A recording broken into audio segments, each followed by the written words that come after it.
ओम शांति। ओम शांति। आज की तारीख है 10 मार्च 2025। साकार महावाक्य। बाबा कहते, मीठे बच्चे, तुम्हें मनुष्य से देवता बनने की पढ़ाई पढ़नी और पढ़ानी।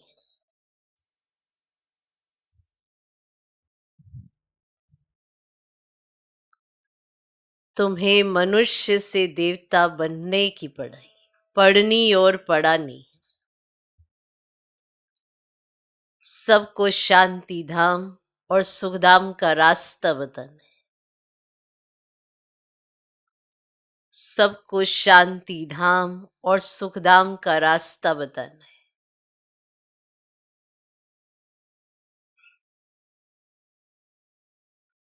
आज का प्रश्न, जो सतो प्रधान पुरुषार्थी हैं उनकी निशानी क्या होगी? जो सतो प्रधान पुरुषार्थी हैं, ऐसे तो सभी पुरुषार्थी हैं, पर सतो प्रधान पुरुषार्थी, उनकी निशानी क्या होगी? उत्तर, वे औरों को भी आप समान बनाएंगे। वे औरों को भी आप समान बनाएंगे।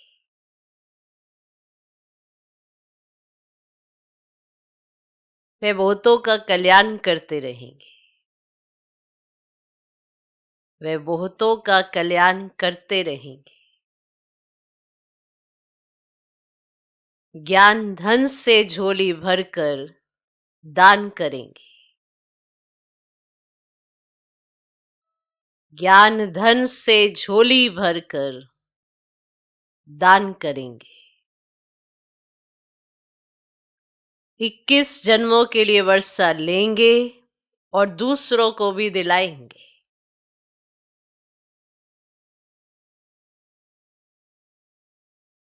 इक्कीस जन्मों के लिए वर्षा लेंगे और दूसरों को भी दिलाएंगे।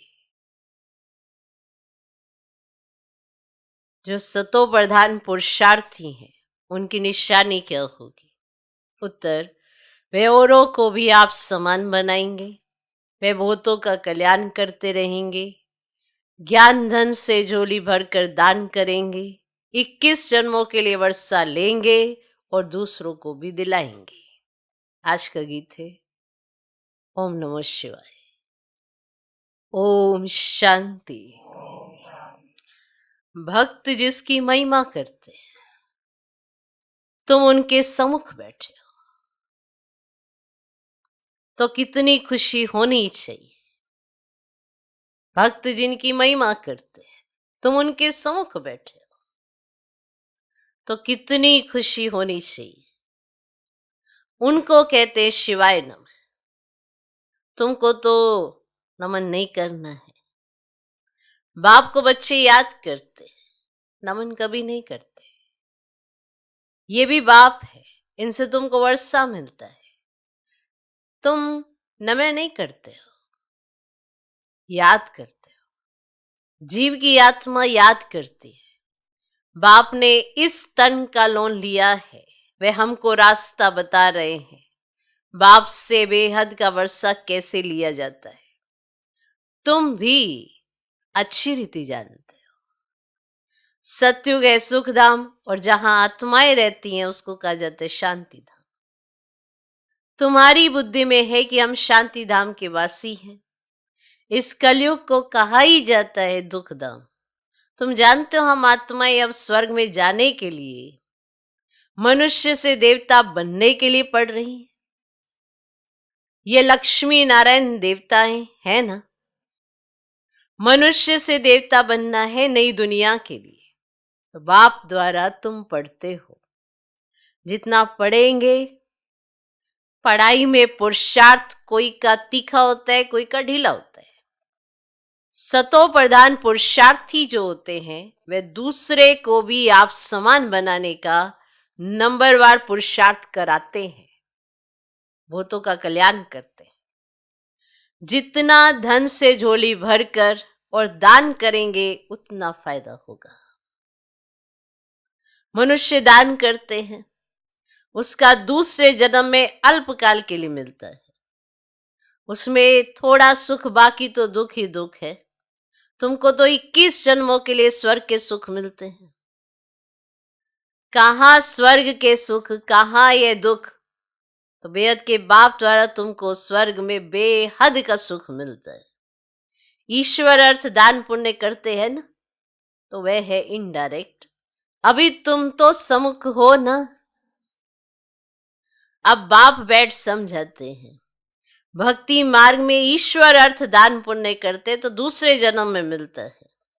कोई अच्छा करते तो अच्छा मिलता है, बुरा पाप आदि करते तो उसका ऐसा मिलता है।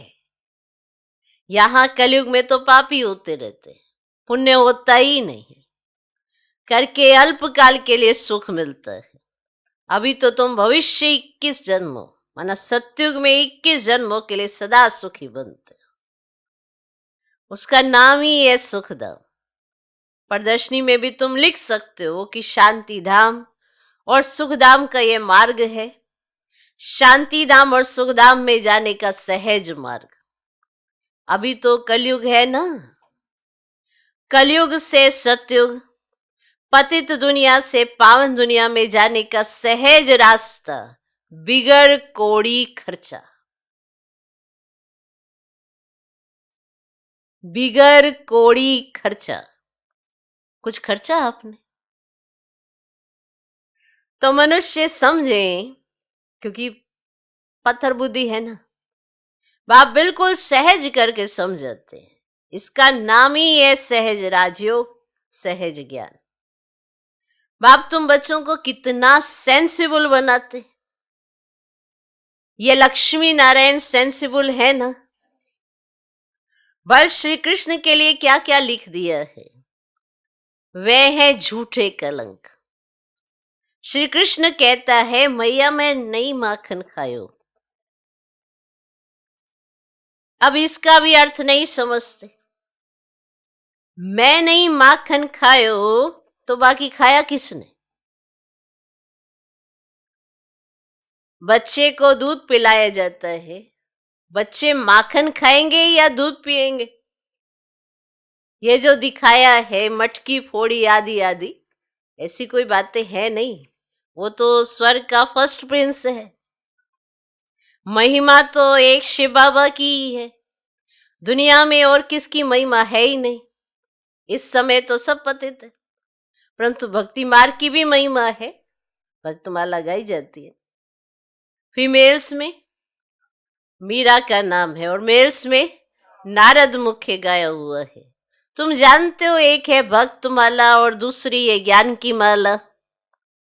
भक्तमाला से रुद्रमाला के बने हैं, फिर रुद्रमाला से विष्णु की माला बनती है और रुद्रमाला है संगम युग की। तो ये राज तुम बच्चों की बुद्धि में है। तो ये बातें तुमको बाप सम्मुख बैठे समझाते हैं। समझाते हैं कैसे? सम्मुख बैठ समझाते हैं। तो सम्मुख जब बैठते हो तो तुम्हारे तो रोमांच खड़े हो जाने चाहिए। अहो सौभाग्य, 100% दुर्भाग्यशाली से हम सौभाग्यशाली बनते। कुमारियां तो काम कटारी से नीचे गई नहीं है, तो बाप कहते हैं वह है काम कटारी, और ज्ञान को भी कटारी कहते हैं। बाप ने कहा है ज्ञान के अस्त्र शस्त्र, तो उन्होंने फिर देवियों को स्थूल अस्त्र शस्त्र दे दिए।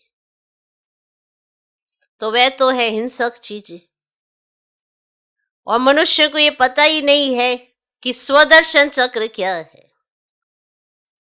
और शास्त्रों में श्री कृष्ण को भी स्वदर्शन चक्र दे दिया तो हिंसा ही दिखा दी है, हिंसा ही हिंसा दिखा दी। तो वास्तव में है ज्ञान की बात। तुम अभी स्वदर्शन चक्रधारी बने हो, उन्होंने फिर हिंसा की बात दिखा दी। तुम बच्चों को अब स्व अर्थार्थ चक्र का ज्ञान मिला है। तुमको बाबा कहते हैं ब्रह्मा मुख वंशावली ब्राह्मण कुलभूषण स्वदर्शन चक्रधारी। इनका अर्थ भी अभी तुम समझते हो, और तुम्हारे में सारे 84 जन्मों का और सृष्टि चक्र का ज्ञान है।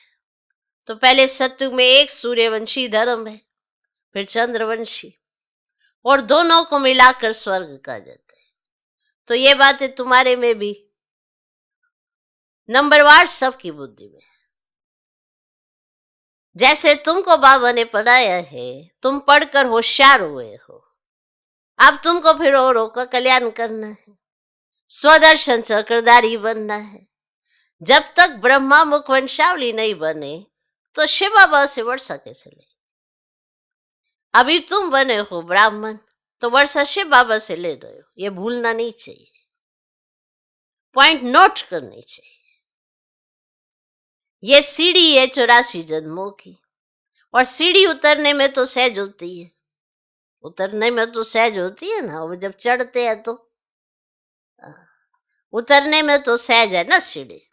तो जब सीढ़ी चढ़ते हैं तो कमर को हाथ दे कैसे चढ़ते हैं, परंतु लिफ्ट भी है। अभी बाबा आते ही है ना तुमको लिफ्ट देने, और सेकंड में चढ़ती कला होती। अब तुम बच्चों को तो खुशी होनी चाहिए कि हमारी चढ़ती कला है, मोस्ट बिलवड बाबा मिला है। उन जैसी प्यारी चीज कोई होती ही नहीं। साधु संत आदि जो भी है सब उस एक माशूक को याद करते हैं, सभी उनके आशिक है, परंतु वे कौन है ये कुछ भी समझते नहीं है, सिर्फ सर्वव्यापी कह देते हैं।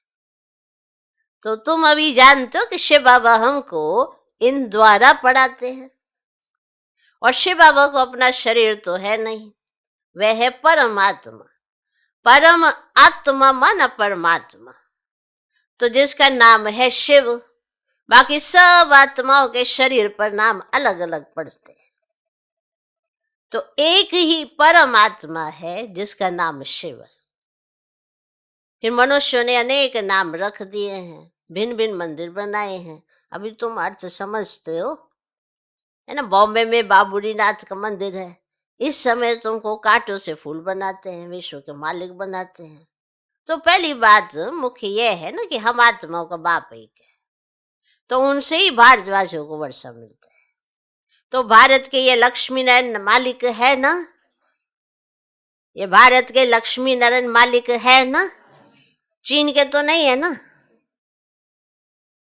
चीन के तो नहीं है ना, चीन के होते तो शक्ल ही और होती है ना, ये है ही भारत के। तो पहले पहले गोरे फिर सांवरे बनते हैं, तो आत्मा में ही खाद पड़ती, सांवरी बनती है। तो मिसाल सारा इनके ऊपर, और ब्रह्मरी कीड़े को चेंज कर आप समान बनाती है। तो सन्यासी क्या चेंज करते हैं? सफेद कपड़े वाले को गेरुआ कपड़े पहनाकर माथा ही मुड़ा देते हैं। तो तुम तो ये ज्ञान लेते हो, ऐसे लक्ष्मी नारायण जैसे शोभनिक बन जाएंगे। अभी तो प्रकृति भी तमो प्रधान है, तो ये धरती भी तमो प्रधान है, नुकसान कारक है। आसमान में तूफान लगते हैं, कितना नुकसान करते हैं, उपद्रव होते रहते हैं। अभी इस दुनिया में है परम दुख, तो वहां फिर परम सुख होगा। तो बाप परम दुख से परम सुख में ले जाते हैं, तो इनका विनाश होता है, फिर सब सतो प्रधान बन जाते हैं। तो अभी तुम पुरुषार्थ कर जितना बाप से वर्षा लेना है उतना ले लो, और नहीं तो पिछाड़ी में पश्चाताप करना पड़ेगा। और बाबा आया परंतु हमने कुछ नहीं किया और ना ही कुछ लिया। तो ये लिखा हुआ है ना कि बम्बौर को आग लगती है, तब कुंभकर्ण की नींद से जागते हैं, फिर हाय हाय कर मर जाते हैं। हाय हाय के बाद फिर जय जयकार होगी। और कलयुग में हाय हाय है ना, एक दो को मारते रहते हैं, वो तो ढेर के ढेर मरेंगे। तो कलयुग के बाद फिर सतयुग जरूर होगा, और बीच में यह है संगम, तो इसको पुरुषोत्तम युग कहा जाता है। तो बाप तम प्रधान से सतो प्रधान बनने की युक्ति बहुत अच्छी बताते हैं, सिर्फ कहते हैं मुझे याद करो और कुछ भी नहीं करना है। अभी तुम बच्चों को माथा आदि भी नहीं टेकना है। बाबा को कोई हाथ जोड़ते हैं तो बाबा कहते ना तो तुम आत्मा को हाथ है, ना बाप को फिर हाथ किसको जोड़ते हो, है ना। कलयुगी भक्ति मार्ग का एक भी चिन्ह नहीं होना चाहिए। हे आत्मा, तुम हाथ क्यों जोड़ती हो?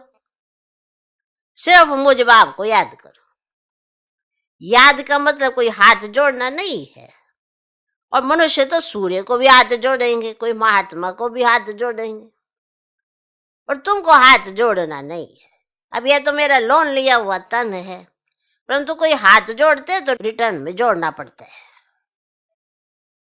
ना। मेरा लोन लिया हुआ तन है, अब कोई हाथ जोड़ते तो रिटर्न में जोड़ना पड़ता है।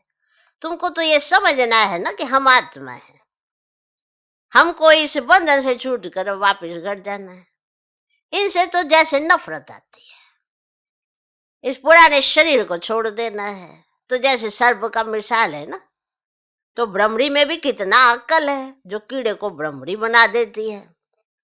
तुम बच्चे भी जो विषय सागर में गोते खा रहे हैं, उनको उनसे निकाल क्षीर सागर में ले जाते हो। तो अब बाप कहते चलो शांति धाम। तो मनुष्य शांति के लिए कितना माथा मारते हैं। अब सन्यासियों को स्वर्ग की जीवन मुक्ति तो मिलती नहीं। हाँ, मुक्ति मिलती है, दुख से छूट शांति धाम में बैठ जाते हैं। फिर भी आत्मा पहले पहले तो जीवन मुक्ति में आती है, पीछे फिर जीवन बंध में आती है। आत्मा सतो प्रधान है, तो फिर सीढ़ी उतरती है। पहले सुख भोग, फिर उतरते उतरते तब वो प्रधान बन पड़ती है। तो अब फिर सबको वापस ले जाने के लिए बाप आए हैं। तो बाप कहते मुझे याद करो तो तुम पावन बन जाएंगे। तो बाप ने समझाया जिस समय मनुष्य शरीर छोड़ते हैं तो उस समय बड़ी तकलीफ भोगते हैं, और क्योंकि सजाएं भोगनी पड़ती है। जैसे काशी कलवट खाते हैं, क्योंकि सुना है शिव पर बलि चढ़ने से मुक्ति मिल जाती है।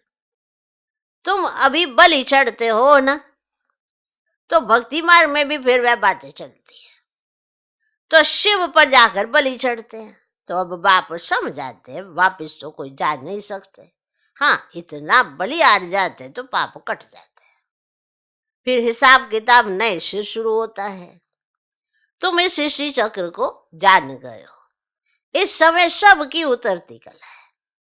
और बाप कहते मैं आकर सर्व की सदगति करता हूँ, सबको घर ले जाता हूँ, पतितों को तो साथ नहीं ले जाऊंगा। इसलिए अब पवित्र बनो तो तुम्हारी जोत जग जाएगी। और शादी के टाइम स्त्री के माथे पर मटकी में जोत जगाते हैं। ये रस्म भी यहाँ भारत में ही है। स्त्री के माथे पर मटकी में जोत जगाते, पति के ऊपर नहीं जगाते, क्योंकि पति के लिए तो ईश्वर कहते हैं। अब ईश्वर पर फिर जोत कैसे जगाएंगे? तो बाप समझाते मेरी तो जोत जगी हुई है, मैं तुम्हारी जोत जगाता हूं। और बाप को क्षमा भी कहते हैं ना। ब्रह्म समाजी फिर ज्योति को मानते हैं, सदैव ज्योति जगी रहते हैं, उनको ही याद करते हैं, उनको ही भगवान समझते हैं। दूसरे फिर समझते हैं छोटी ज्योति बड़ी ज्योति में समा जाएगी। अनेक मत है। अब छोटी ज्योति आत्मा, बड़ी ज्योति परमात्मा, वो ऐसा समझते हैं। तो बाप कहते तुम्हारा धर्म तो अथाह सुख देने वाला है, तुम स्वर्ग में बहुत सुख देखते हो, नई दुनिया में तुम देवता बनते हो, और तुम्हारी पढ़ाई है ही भविष्य नई दुनिया के लिए, और सब पढ़ाइयां यहाँ के लिए होती है। तो यहाँ तुमको पढ़कर भविष्य में पद पाना है। और गीता में भी बरोबर राजयोग सिखलाया है। फिर पिछाड़ी में लड़ाई लगी, कुछ भी नहीं रहा, और पांडवों के साथ कुत्ता दिखाते हैं। तो बाप कहते मैं तुमको गॉड गॉडेज बनाता हूं। अब यहाँ तो अनेक प्रकार के दुख देने वाले मनुष्य हैं, काम कटारी चढ़ाई कितना दुखी बनाते हैं। तो अब तुम बच्चों को ये खुशी रहनी चाहिए कि बेहद का बाप ज्ञान का सागर हमको पढ़ा रहा है। मोस्ट बिलवड माशूक है, हम आशिक उनको आदर कलब याद करते हैं। तुम याद करते आए हो, बाप कहते मैं आया हूं ना, तुम मेरी मत पर चलो। किसकी मत पर चलो? एक बाप की मत पर चलो। अपने को आत्मा समझ मुझ बाप को याद करो, दूसरा न कोई। सिवाय मेरी याद के तुम्हारे पाप भस्म नहीं होंगे। हर बात में सर्जन से राय पूछते रहो, बाबा राय देंगे, ऐसे ऐसे तोड़ निभाओ। अगर राह पर चलेंगे तो कदम कदम पर पदम मिलेंगे। राह ली तो रिस्पॉन्सिबिलिटी छूटी। राह पे नहीं चलेगा तो अपने ऊपर बोझा उठाएगा। अगर आपने राय ली है तो रिस्पॉन्सिबिलिटी आपकी छूट गई, सब बाबा देख लेगा। समझा? अच्छा, मीठे मीठे सिखला दे बच्चों प्रति माता पिता बाप दादा का याद प्यारो गुड मॉर्निंग। रूहानी बाप की रूहानी बच्चों को नमस्ते। हम रूहानी बच्चों की भी रूहानी बाप को नमस्ते नमस्ते नमस्ते। Good morning good morning good morning. धारणा के लिए मुख्य सर पहला पॉइंट, बेहद के बाप से बेहद सुख का वर्षा लेने के लिए डायरेक्ट ईश्वर अर्थ दान पुण्य करना है।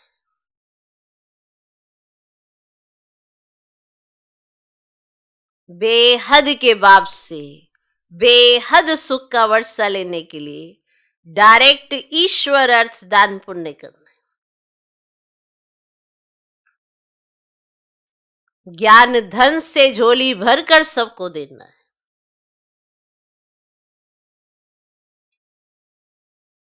ज्ञान धन से झोली भरकर सबको देना। दूसरा पॉइंट, इस पुरुषोत्तम युग में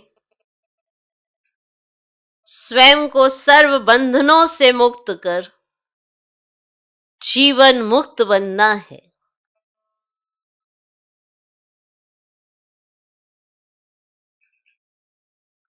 इस पुरुषोत्तम युग में स्वयं को सर्व बंधनों से मुक्त कर जीवन मुक्त बनना है। भ्रमरी की तरह भू भू कर आप समान बनाने की सेवा करनी। भ्रमरी की तरह भू भू कर आप समान बनाने की सेवा करनी। आज का वरदान, सर्व प्राप्तियों के अनुभव द्वारा पावरफुल बनने वाले सदा सफलता मूर्त भव। सर्व प्राप्तियों के अनुभव द्वारा पावरफुल बनने वाले सदा सफलता मूर्त भव। जो सर्व प्राप्तियों के अनुभवी मूर्त है वही पावरफुल है। जो सर्व प्राप्तियों के अनुभवी मूर्त है, प्राप्तियां तो सब है पर अनुभव कितना है, और जितनी प्राप्तियां उसका अनुभव बढ़ाया तो वही पावरफुल है। ऐसी पावरफुल सर्व प्राप्तियों की अनुभवी आत्माएं ही सफलता मूर्त बन सकती है। क्योंकि अभी सर्व आत्माएं ढूंढेंगी कि सुख शांति के मास्टर दाता कहाँ है। तो जब आपके पास सर्व शक्तियों का स्टॉक होगा तब तो सबको संतुष्ट कर सकेंगे। जैसे विदेश में एक ही स्टोर से सब चीजें मिल जाती हैं, ऐसे आपको भी बनना है। ऐसे नहीं, सहन शक्ति और सामना करने की नहीं, सर्व शक्तियों का स्टॉक चाहिए तब सफलता मूर्त बन सकेंगे। एक शक्ति है दूसरी नहीं, दूसरी है तो तीसरी नहीं, सर्व शक्तियों का स्टॉक चाहिए तब सफलता मूर्त बन सकेगी। आज का स्लोगन, मर्यादाएं ही ब्राह्मण जीवन के कदम है। कदम पर कदम रखना माना मंजिल के समीप पहुंचना। मर्यादाएं ही ब्राह्मण जीवन के कदम है।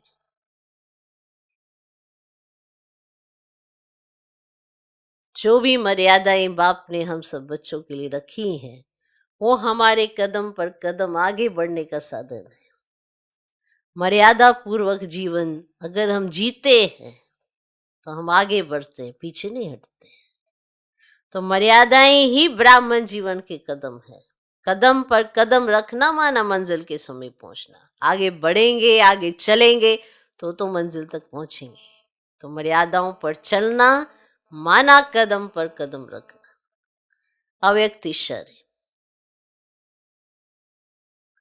सत्यता और सभ्यता रूपी कल्चर को अपनाओ। सत्यता और सभ्यता रूपी कल्चर को अपनाओ। आजकल कोई कोई एक विशेष भाषा यूज करते हैं कि हमने असत्य हमसे देखा नहीं जाता, है ना। कोई हमसे झूठ बोले, कोई हमारे साथ ऐसा करे, हमसे देखा नहीं जाता, असत्य सुना नहीं जाता। इसीलिए असत्य को देख, झूठ को सुन करके अंदर में जोश आ जाता है। ऐसा कैसे? हमसे ना देखा नहीं जाता, हमसे सुना नहीं जाता, तो अंदर जोश आ जाता है। लेकिन यदि वह असत्य है और आपको असत्य देखकर जोश आता है, तो वह जोश भी असत्य है ना। वो जोश भी तो असत्य है। असत्यता को खत्म करने के लिए स्वयं में सत्यता की शक्ति धारण करो।